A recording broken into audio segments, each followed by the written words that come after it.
Atlantis, okay. Yeah, so most people think it is this lost ancient empire. And I should say, what most people think about it isn't actually like really in line with what Plato said. It's just like it evolves into our modern day mythology, right? Yeah.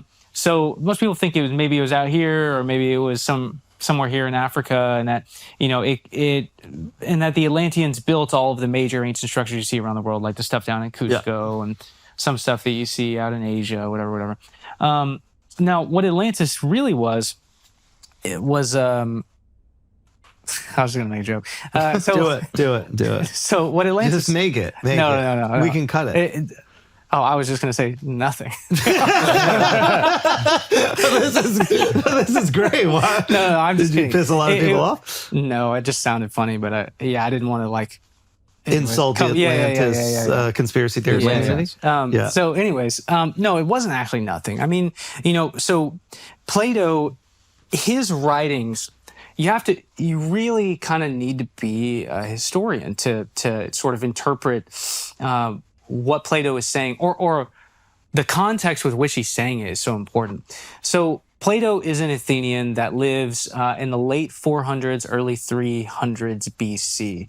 I believe that's right. He was one of these young kids that was influenced by, or younger people that was influenced by the teachings of Socrates. But Socrates did not write down his teachings. He just spoke to people in the marketplace. Mm-hmm. One of his closest students was Plato. Well, Socrates was eventually put to death. I forget the year. Maybe it was like 401 BC or something like that. Or maybe it was 399 BC. He's put to death by the court of Athens for corrupting the youth and essentially suggesting that perhaps the Greek gods don't exist, because he's so deep down the rabbit hole of intellectual thought that he's thought himself into being an agnostic, right? Mm-hmm. So Jordan Peterson.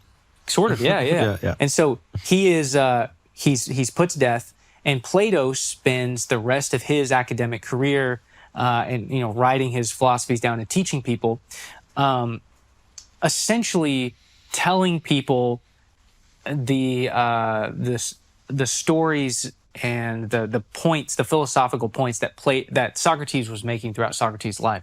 So all of Plato's written philosophy is not like Aristotle, where if you were to read the Nicomachean Ethics, that's just like Aristotle's writings of how to be a good person, right? How to treat other people. It's Aristotle speaking directly to you. It's just you and Aristotle. But Plato creates these plays almost like a scene where you've got Socrates and you've got these other characters, and they're interacting with Socrates, and the characters ask Socrates questions and Socrates answers them. Well, some of those lessons are Plato's ideas, his own, putting them in Socrates' mouth, and some of them are ideas that Socrates gave Plato, and Plato puts it back in Socrates' mouth, right? So in Plato's writings, they talk about this lost city of Atlantis at various different times. And so essentially the chain of custody of the story is that Solon, an Athenian lawmaker in the 600s BC or early 500s BC, he's an Athenian lawmaker that basically goes on this vacation for, I think, a decade, and he eventually goes to Egypt. And when he's in Egypt, he's taken to I think that Sais was the capital at the time, because it was the Sate Empire or the Saite Kingdom, and so he's taken to the city of Sais, where he meets a priest, and the priest essentially tells him about when Athens was at war with this ancient civilization called Atlantis at one point in time. The whole story is told to Solon, supposedly in the 600s in Egypt. Solon goes back from Egypt. He goes back up to Athens. He lives the rest of his life. He tells that story to some people, and over the course of much more than 100 years, almost 200 years, the story supposedly comes all the way down to Plato. And then Plato is the first one to write that down inside a philosophical story that's telling like a bigger tale that's more relevant to the Athenians. And so people take that story, and basically what the story is there was this ancient civilization that existed in a certain place. Just insert all the descriptions that he adds of Athens, or of Atlantis. And that Atlantis rises, and that it's at war with Athens, and that Athens eventually defeated Atlantis some 9,000 years ago, according to what Solon says that the Egyptians told him.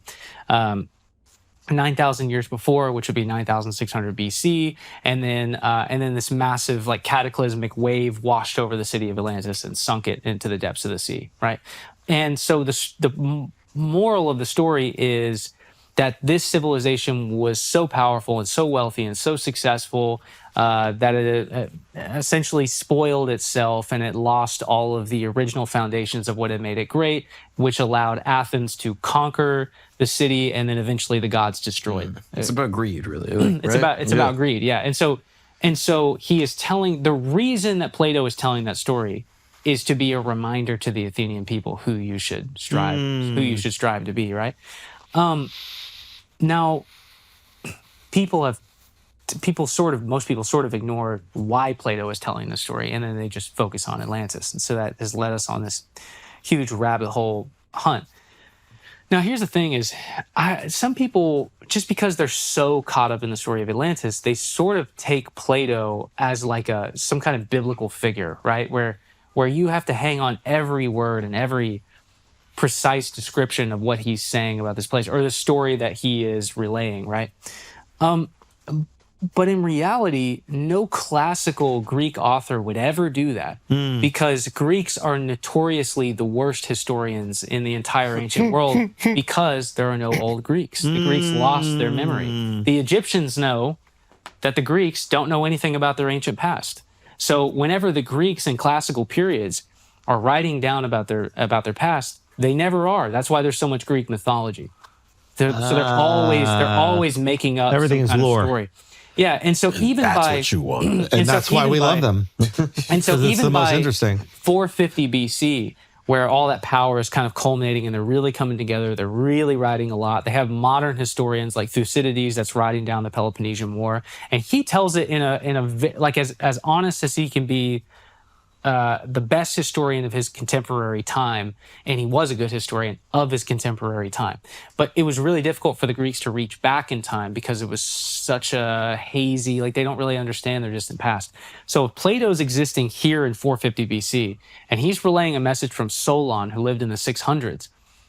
Even people who lived in the 600s are semi-mythical, legendary people to people in the 400s because the Greeks don't really have a historical chronology that they can follow very well. It's all kind of oral tradition, and not so much of it was written down. So you wouldn't even take a Greek who's writing about his world just 150 or 200 years earlier seriously, because everything else that they write about that was happening in the 600s is wildly inaccurate according to what we found in the archaeological data. Now, does that mean that the entire story of Atlantis is bullshit? Well, no. I think that there are kernels of reality that are things that actually happened in the Greek world that exist in legend, and they still remember and kind of know about. But maybe these are stories you grow up hearing about, but things that really did happen. Like for centuries, archaeologists question whether or not the city of Troy that was in Homer's Iliad and the Odyssey was even a real city, let alone did the Trojan War even happen. Well, then I think it's Schliemann finds the city of Troy right here near the gates to the Black Sea, and then they find the city of Troy and they realize that it was real. And this whole time, the Greeks were able to like hold on to the story of the end of the Bronze Age. That war was probably about 1150, and then shortly after that, Bronze Age collapses. That's a cataclysmic collapse. All the civilizations fall apart, they abandon the cities, and everyone goes back to being nomadic, like farmers, right? So they lose their whole cultural memory. But maybe some of those grand stories survive. Clearly the Trojan War, there was a grand event that survived, and eventually was written down by Homer, or whoever Homer really was. Now, the first thing that I think that Plato was drawing on when he wrote about Atlantis was there was a city called Helike that was on the Greek coast, just a bit north of Athens, I believe. And in 373 BC, there was an earthquake somewhere in the Aegean, and it cast this huge wave over the city and sunk the entire city. And so just like, in one day, all these people are drowned. That had happened about 13 years approximately before the story of Atlantis appears in Athens, and Plato is talking about it. So there's this story of this flood that's sitting in the back of his mind. But even more so than that, the Greeks definitely would have remembered a much, much, much, much more dramatic cataclysmic event that happened further back in time for them. And it was the first civilization of ancient Greece.